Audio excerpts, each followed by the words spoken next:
Fewer than 10% of Dayton officers are black. Family and friends gathered in Texas today to pay a final tribute to George Floyd. Police officers saluted as pallbearers carried Floyd's casket into the Houston church. Family members arrived wearing white for a private service in the city where Floyd grew up. The Reverend Al Sharpton delivered the eulogy as Joe Biden joined with a video message saying now is the time for racial justice. It was a hot and humid day followed by stormy conditions as we moved into the second half of the afternoon and early evening hours across the area. And here's just a look at the storm reports that we received when a line, if not two lines of storms crossed through the area. There was more than a dozen severe thunderstorm reports that were out there, anywhere between tree damage to power outages. And then we even had a few wind gusts, one of which was at the Dayton International Airport as high as 58 miles per hour. When we look at our current power outages in the Miami Valley, we still have more than 3,000 without power, most of them right in Montgomery County, about 100 plus in Clark County and nearly 100 in Miami County. And we just talked about at the top of the hour the tornado warning that was issued up in the Covington area around 8:30 this evening. Did not see any reports of a touchdown from the tornado. It was all radar indicated. We'll keep an eye on any new reports that we get in overnight.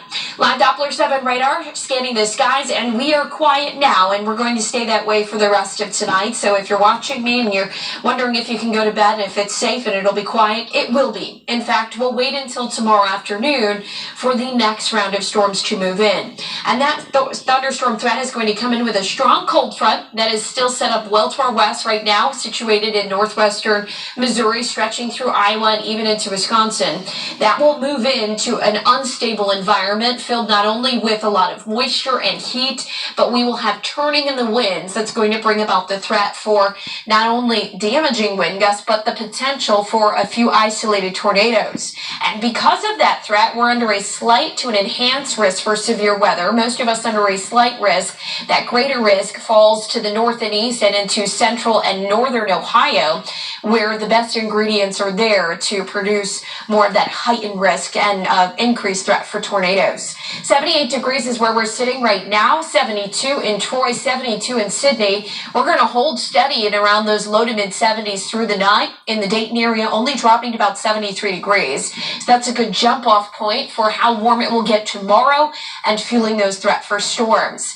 We'll get to about 84 degrees into the afternoon. Thunderstorms will increase as we head past lunchtime and through the dinner time hour, which I'll show you on Futurecast as I walk you through hour by hour. Here's 11 o'clock tonight. There may be a straggling sprinkle out there, but that's about it for us tonight. You'll see early tomorrow morning perhaps a shower or two trying to skirt back through the area, but that's not the severe weather threat. After lunchtime, around 2-3 o'clock, a line of thunderstorms begins to form to our west. It's from 3 through about 5 o'clock in the afternoon. We'll see rather intense thunderstorms moving through most of the area. At this point, we could see the damaging wind gusts, the hail, and the isolated tornado. That storm threat will exit to our east in about 6:30 in the evening, already beginning to look at quieter conditions. So there is that window of time from about 3 in the afternoon through about 6 o'clock in the evening that you really need to focus in on for the potential of severe weather.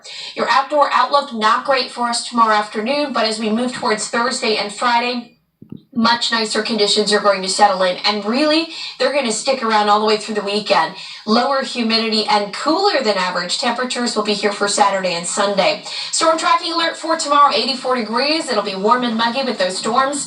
Then that cooler air moves in not only for the weekend, but even into the early part of next week.